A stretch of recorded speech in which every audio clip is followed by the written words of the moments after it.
Welcome, everyone. It's Tuesday evening. I got my longtime and good friend Phil on the podcast tonight. What's up, Phil? Hello, hello. How's it going, everyone? For those of you who don't know, Phil and I were at UFC for a number of years. I really, Phil's a really good guy. She's always been a good friend to me, so I'm happy that I'm finally able to get him on the podcast tonight. Why don't we start off, Phil? Introduce yourself, school that you're at, and your rank. So, allow me to introduce myself. I'm Philip, but y'all can call me Phil. And right now, I as of this recording, I've actually officially currently now signed over to Island Jiu-Jitsu West, and I'm currently 1 year in as a purple belt. That's awesome, Phil. So don't take any offense to the things I said, but even when you started, Chris made a comment to me like, I don't think this guy's gonna last. Like, I mean, you had two left feet. I mean, you had struggles, a lot of struggles, but testament to your willpower and your drive and your motivation, you're a purple belt now. Hey, honestly, even before this. I had no idea. I had no idea what I was doing. But hey, we're what officially as of now of I want to say now of this year. I officially make 7 years into the game. So Con that's Congratulations, that's Phil. something. Yeah, for sure. And I mean, I think it goes to show people like, oh, I'm afraid because I'm not athletic. I'm afraid because I'm not in shape. I'm afraid because this, that, the other thing. There's no excuse. I No, mean, I get it if you try it and it's not for you, but at least try it, right? and it's funny. There's one quote that kind of stuck to me, and it's always been like a reminder, and it's probably been heard around, but it's really simple. Just bet on yourself, and what I did to bet on myself, I went all in, regardless of if I didn't know things, um, if I didn't know what I was doing, if I didn't know what position, or if I didn't know anything, zero nonsense, because I never had um any athletic background, you know, none whatsoever. I was always just the kid who just studied doing television production for high school most of the time, and did like, or just help with short films, not really so much do edits. I just just helped wherever I can. So, All right, so let's go back to the beginning, right? So why did you get started in jiu-jitsu? well, you well to put things into perspective here. um at the time, 7 years ago, I was close to I did it for a health reason, and that health reason was, I weigh I weighed in at that time close to 285 pounds. And it wasn't just me. It wasn't just me who noticed it, but it was like everybody in my family were noticing, like how much, like how plump, how big I got. I got. Unfortunately, I don't have that picture somewhere. But when I started, I was relatively close to 285, and I knew that was gonna. And of course, knowing, understanding like my family's history with health complications, diabetes, etc.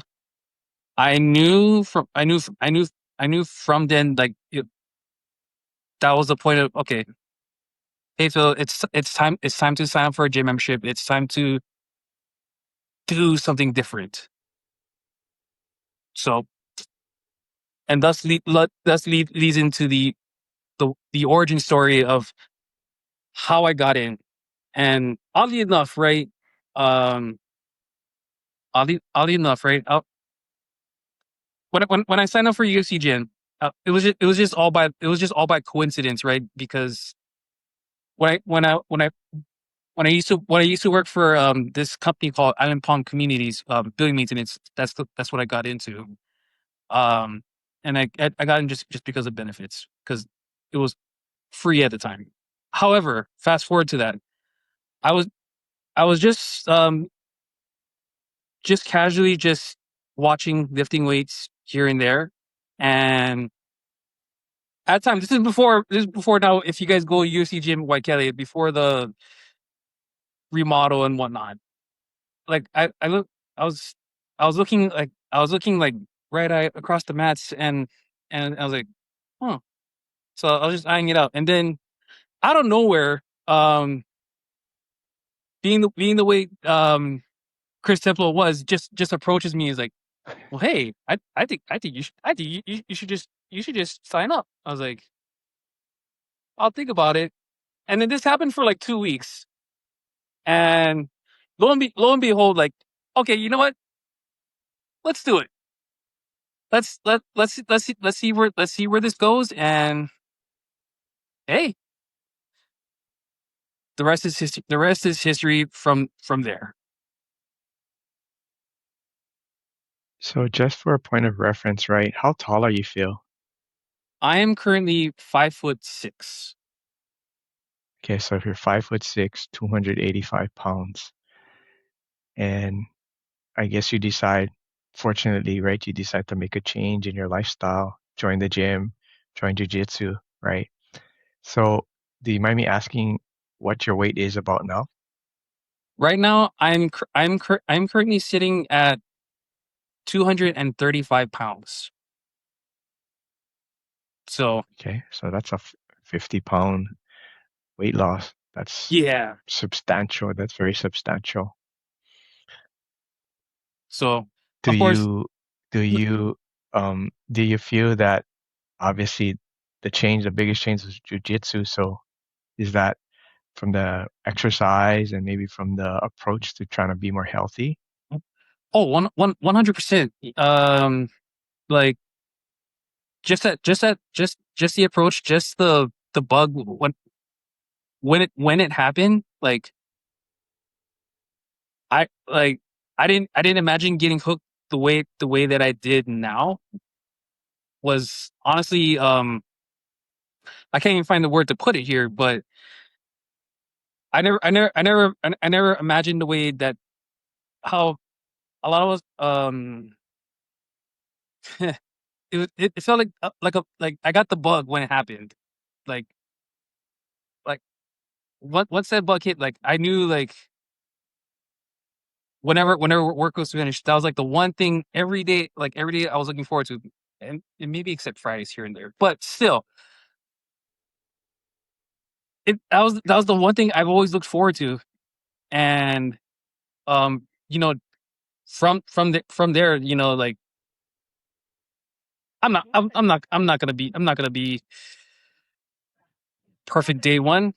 So, and honestly, and that's all right. That's totally fine. I knew I was gonna, like you said earlier, like I had two left feet. I had no idea I had no idea how to forward roll, backward roll. I didn't even know how to stack stretch myself all the with my, you know, with my protruding belly, you know, still in the way of things. So I made with Yeah. the hand I'm dealt, and yeah, How long did it take for you to get that feeling like this is it for me. This is what I need to do. Was it from the start or did it take a little bit for you to actually get hooked on it? it took. I'll say this. It took a little over a month and a half. You know, just to get hooked, and um and oftentimes I kind of do I kind of do battle a little bit, just a little like mental back and forth, like um do I want to go today? Do I not want to go today? Do I even, you know, like like I'm always fighting just a little like mental fights in my head where like, do I really, you know? it's always been a constant struggle, but I learned to over time. I learned to just kind of like shut it out and just like suck it up, just do it. You know. So No, in those early days, right? That first maybe 6 weeks, month and a half, whatever it took. What were some of your bigger challenges or hurdles you faced? I mean, I don't know if they were all mental or physical, or what were you dealing with when you first started? um, I'll be honest. I I've always had a lot of doubt in myself, re- and and physically at the time, I um I wasn't as flexible, you know, or mo just really mobile or just like a little more flowy, if that makes any sense. Mm. So yeah, I just I couldn't like physically like do a four road or do heck I could I had the hardest time what is like what is backward shrimping, what is forward shrimping, why you know why are we doing side shrimping here, you know and and and sometimes like and sometimes like I I get self-conscious where it's like I look like a sorry, what's my swearing parameters here? You can Can I let loose, Phil. It's okay. okay. I could I look so fucking embarrassing trying to trying to do a side oblique side trip. I'm like, what is what is the point of this? You know, just like that's the constant like physical and mental struggles. Like, why am I doing this? You know, but I had to remind myself like turn it off. Just just do it. Just put up with it. Cry later. Yeah, yeah, that was it's pretty good of you. So going back to that encounter with Chris, you think if Chris hadn't like kind of nudged you, would you have eventually joined jujitsu? Or I mean, did you I even think know who Chris was when he came up to you? no, he just randomly just came up to me, and it was also because like when I kind of get the side eye looking, I was like it was like as if I was just like window shopping, like do I want to do this? Do I really want to do this? And then and the second he came up to me, I was like, okay, here we go, we're doing this, you know. Yeah. So, I mean, again, back to if he hadn't had approached you, you think you would have gotten enough courage on your own to just say, all right, let's just give it a try? Oh, 100%. If Chris hadn't approached me, I would have just I actually would have just leap of faith, just do it. Just Like send right, it. just send it, just go for it. Even if I get self conscious and I look embarrassing doing it, what do I got to lose? Yeah. Yeah. Okay. So, at what point, how far into it are you when some of the things kind of become a little easier, at least the movements, and it kind of makes a little more sense to you? I I think I want to say like maybe like halfway through year one, halfway into year one of it. Like I had my moments where like I clicked where wait, this is I like this is not like this is interesting, learning half guard, um top half guard, and then and then from there, like that's where like that's where to me like I think we're on I think we're onto something here. I think I can, regardless how big I was, I think we can make I think we can make half guard even for big guys work. So and when I started, oh I knew I was gonna suck at it right away. But it was the constant. It was for me to like stay back even after rows, ask questions, and and I'll be honest right now. There will be times where I still have a hard time asking. I'll have the hardest time asking a question on certain parts from half guard, whether it be top half guard, bottom half, deep half, you know. And then thank God for the internet, right? Where you know you just start going into a whole cycle, or not, well, maybe not cycle, maybe like a whole rabbit hole into it. Rabbit hole. So, Right. So you're starting to gain a little momentum, and then COVID hits, right? oh man, what a fever dream that was. Holy crap. That's right. I think around I want to say around that time, I think um if I'm looking at my photos here, I think that was when I got, I think, first or second stripe from at that point, or actually I don't know.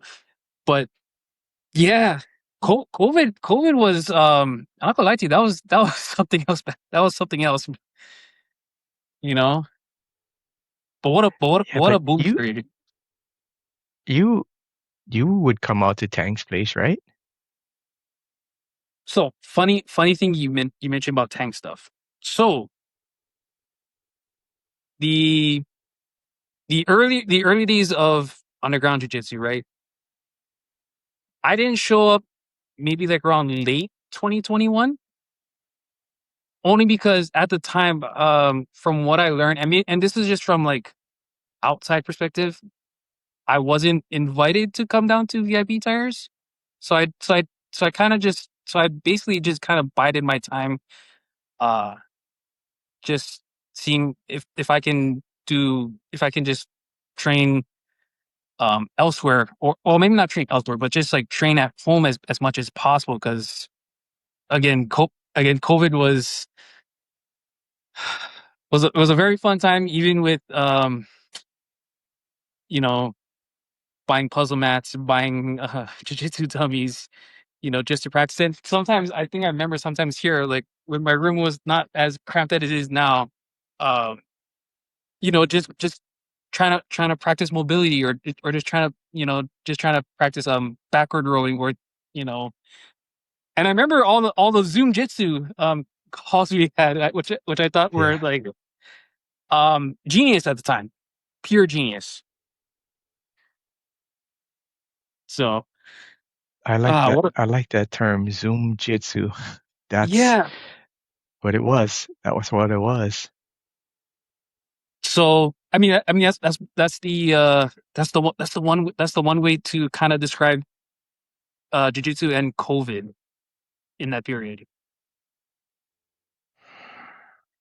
All right. So then, of course, eventually COVID, I don't say goes away, but people become more open to meeting and stuff, right? And I remember, I think it was your first comp. It may have been at Blaisdell, and I That's was right. coaching you. Remember Mm, that?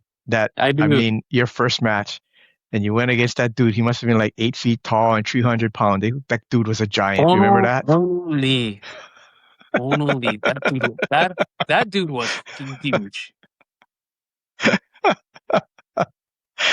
I was trying to play my poker face like, yeah, Phil, don't worry, size doesn't matter. I'm thinking to myself, holy crap, that dude is huge. What are we gonna do? Oh boy. Well, Oh, was I a nervous wreck when that happened? Man, Y- You you were pretty because you still were. I think you're still a white belt, and it's probably one of your first comps, right? And I yes. hadn't I I hadn't coached a lot of people myself either, right? So I was still relatively new at it, but I knew if I started showing the concern on my face, it would have made you even more worried. So I was trying to be cool, like, don't worry, the guy's big, but I just try to do these things. But in the back of my mind, going, oh shit, that guy's huge. Yes, he was. So, oh, and I gotta add a little bit to that story too, because um so when I was prepping for this first comp, I legit thought that I actually made weight. Like I tried to, like I stayed healthy, and because at the time when I signed up, right, it was supposed to be 225, or I was supposed to make at least 225. Obviously, that didn't happen. So I waited at 235 because I didn't. So I knew that the gi would add what, a pound, 2 pounds at Couple most. pounds, yeah.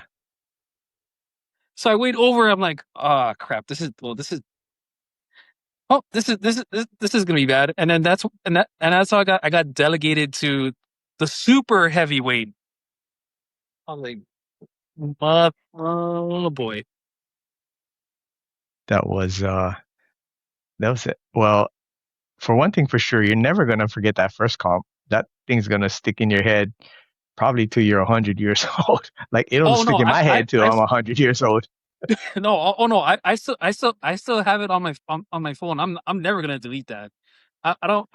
You know, I'm never gonna do that. I want to say that's what, a canon event, a canon memory, right? Right then and there. So, But I was, I don't. I think I told you that day, and I still feel exact same. I was proud of you that day.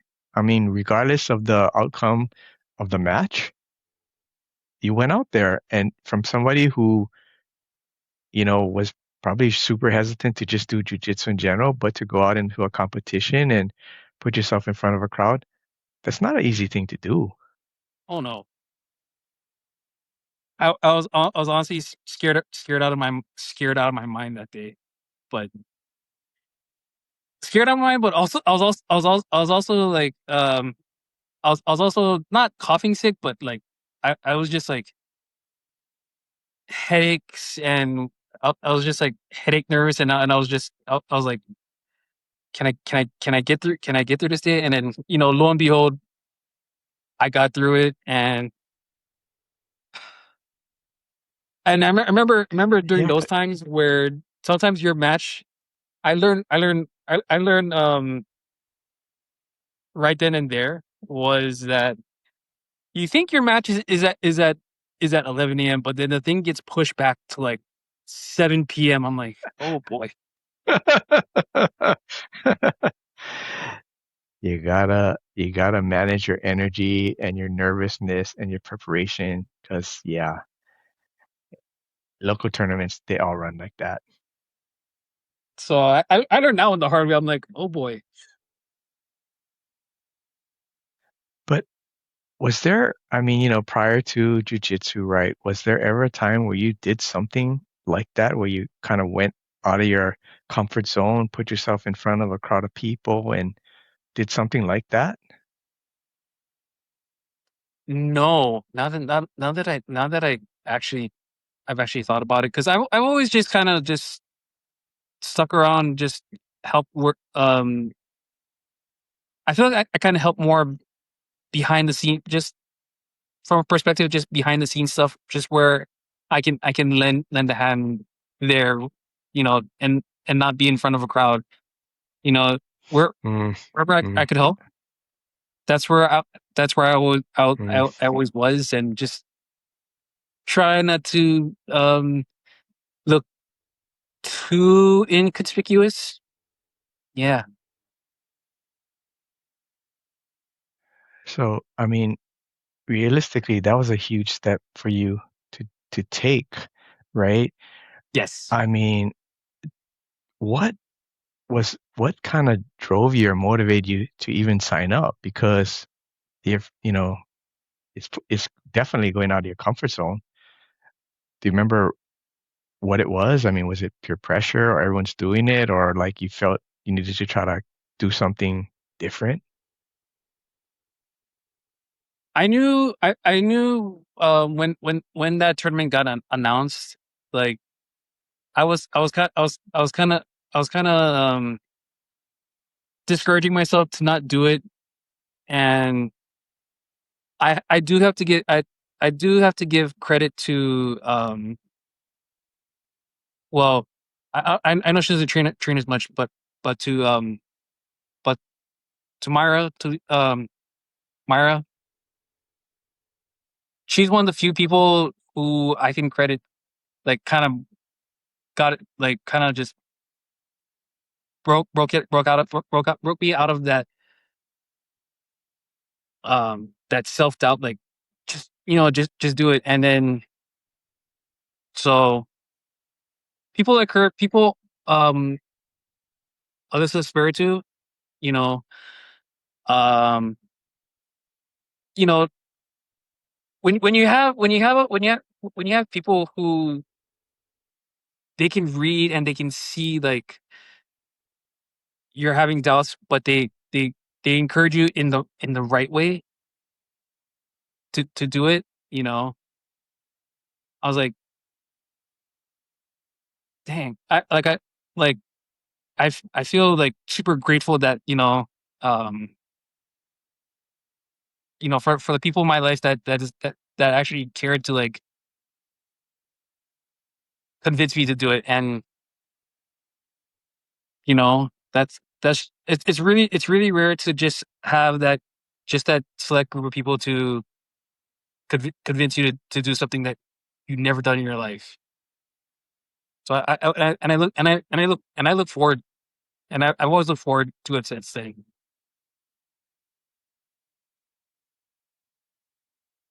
That's pretty deep, bro. That's deep. Those people were in the right place at the right time in your life and help you take another step forward in your life. So yeah, so honestly, had not been for people like those people, including, and also including you, Robin, and and of course, I also got to credit I also credit Chris Templo as much as much as much as possible. Like I have to be really thankful and appreciative of those moments, because you never know when that kind of thing is ever going to happen again.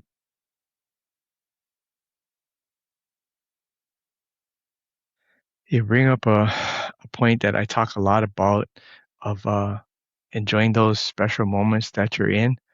Because look at those days of UFC when we were all there. It's gone.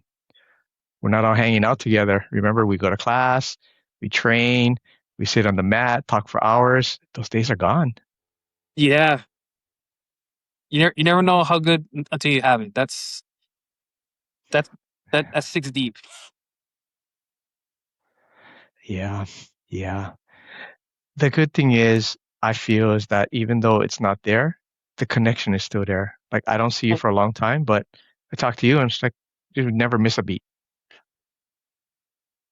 Ain't that something? So Yeah, yeah. Okay, so all right, so you get to the tournament. Okay, we keep traveling along in your journey. You get blue belt. What does that feel like to you? Like first major step in your jiu-jitsu journey. Do you remember that day? I I remember how COVID still kind of screwed with us a little bit still, because we still had to roll with a mask. And well, I had I was I well I had that weird gator that I was that had over my face. It felt funny just wearing a mask and trying to roll at the same time. So, but when I got blue belt, And prior to that, when the paper when the paper was being handed out to you know to the four short white belts at or when I was amongst one of them, I was thinking, I legit think like, oh oh shit, um oh okay, this is all right. Yeah, I saw like the whole laundry list of like things we had to do for this test, and I was thinking, oh, there's um, I legit thought I was thinking, there's no way I can pass this test. And again, that's where, yeah, no, I legit thought no, and that's where and that's where like the whole my self doubt kind of Mm. screws me up so badly. I'm like, there's no way I'm gonna pass this test. But holy cow, somehow, some way I did. And what's even, you know, what's even funnier, and because I know you were there when we did the testing, because I knew like nine times out of, so apparently not everything on on that paper was even tested on. It was just it was just the, not really, all the guideline. It was just the guideline stuff for the test, but not everything on on that test was even tested on. Like, okay, and then and then I think what's even funnier then, I still find it funny, when we do like at least three fourths of that test, where Templo starts to do his do I see mind games, or just just a way to just like f with us kind of a deal. So he does that. He does that, and then um asks between myself, Myra, Joel, Doctor Lero. We're like, I need you to get, I need this match to be 4 points, 4-2, with um two advantage with two, not disqualification, disadvantages. And then, and I look at Myra like, do you have any idea how you're gonna do this? So, and, just those moments where like, I feel like I'm gonna fail this test. and you know, I never talked about this on the podcast before, right? Never really had the opportunity to talk about it, right? But because you actually tested, I'm going to talk about this now, right? So, of course, I was on the other side of the table, right? I was one of the, I guess, judges or whatever, right?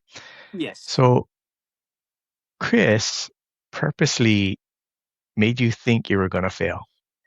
He found like a sadist, like he found joy in making you feel like you're screwing up. Like, you know, you do the technique and he say, "You sure you want to do it that way?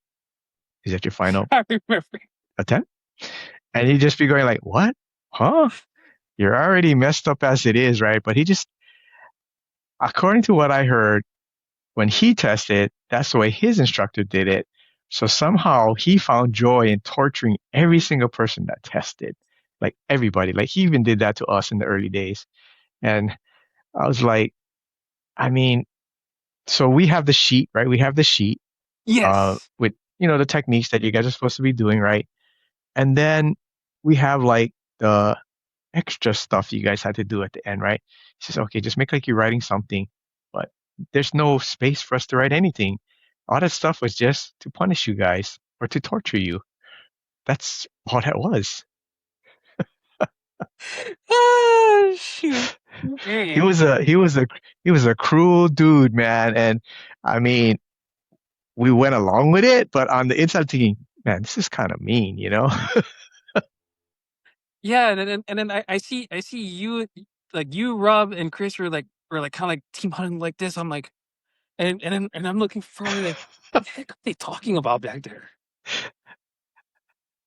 you know? And you know what we be doing? So he go, okay, make like we're talking about something. Okay, and then look at somebody and just kind of talk. And then that's what we were doing. We weren't saying nothing.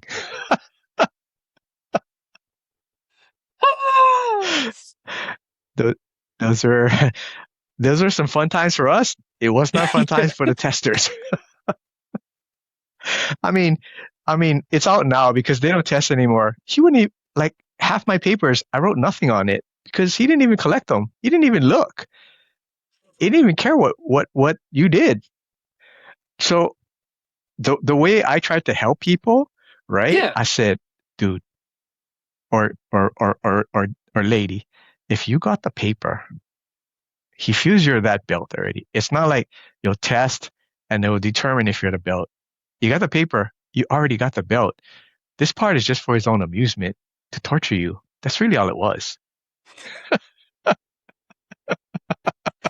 Oh, and then oh, and had me, Myra, and Joe were like we were like losing our shit like losing our shit all the way up to the test. I'm like, and then you got and then now thinking about like, oh, you MFers.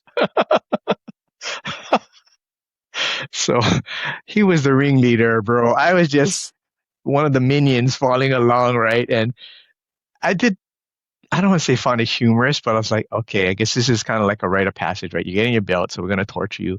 I mean, Rob was there too. I mean, even Rob took it super seriously, right? The first few times. Yeah. After that, Rob was like, okay, whatever. This is a Templo test. Okay, whatever.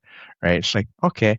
Every time the new person, like even when Gabe was part of it, Gabe took it super serious. Like, oh, okay, he's checking, he's writing legitimate scores and all of that. I'm thinking, bro, you guys wasting your guys' damn time, bro. He doesn't give a shit what you're writing. Oh, oh my goodness. So to his credit, though, to his credit, right, he convinced corporate not to test anymore. So the generations after us now, I think it's probably like two, three ones already that they never tested. They just, I mean, you still get the ceremony and stuff, but they don't get punished for that day of testing.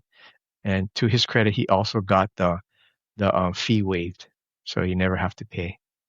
So that was something good. And it kind of lines up more with, I feel, how most Sure. schools do it down here. You earn it, boom, here's your belt. Okay, boom, let's move on. Okay, and then move forward. Oh man. But yeah, I think he looked forward to that day, Oh yeah. No, right? 100 He 100%. it he didn't do it so much to the kids. He didn't punish the kids that much, but the adults, oh man, he got the hugest kick out of that day with you guys. I knew it.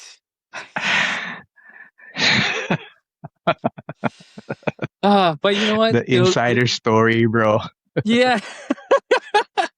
Hey, no, that's but you know what? You know what? I'm honestly like I'm honestly thankful for even for those moments where like, oh, okay, like this, like times like that, really made me think, oh, okay, it's time to get serious. It's time to start taking my game a little more seriously, you know. So, Okay, so at what point did you leave UFC? oh, okay, so this was kind of a little interesting, right? So I believe it was at Underground Jiu-Jitsu, and I met this kid, and a lot of um him and I are um like close best friends, and I speak of Marcus Powell, and so what had happened was like over the course of time where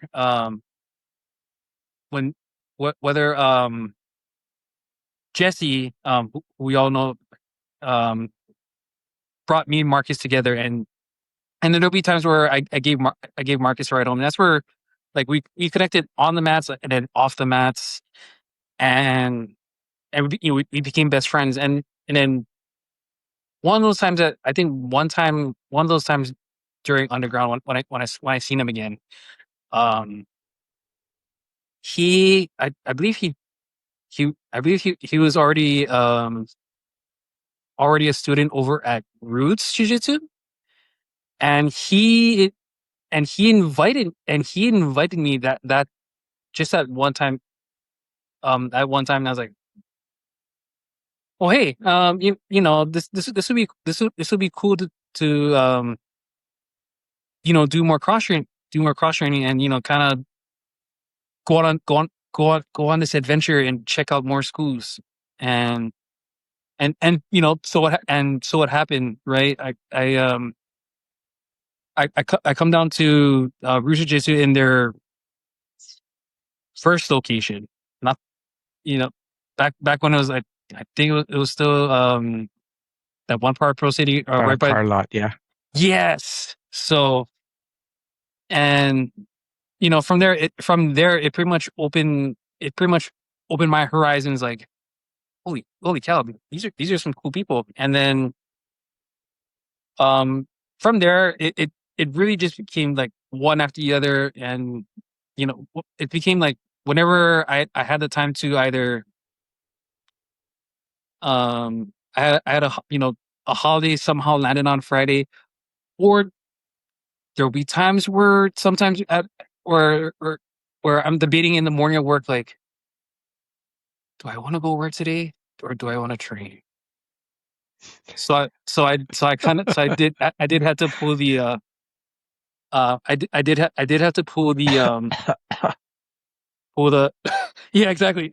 I Sorry, boss, I can't come to you. I'm super sick right now. This is not a good time. So I pull I literally had to act my ass off just to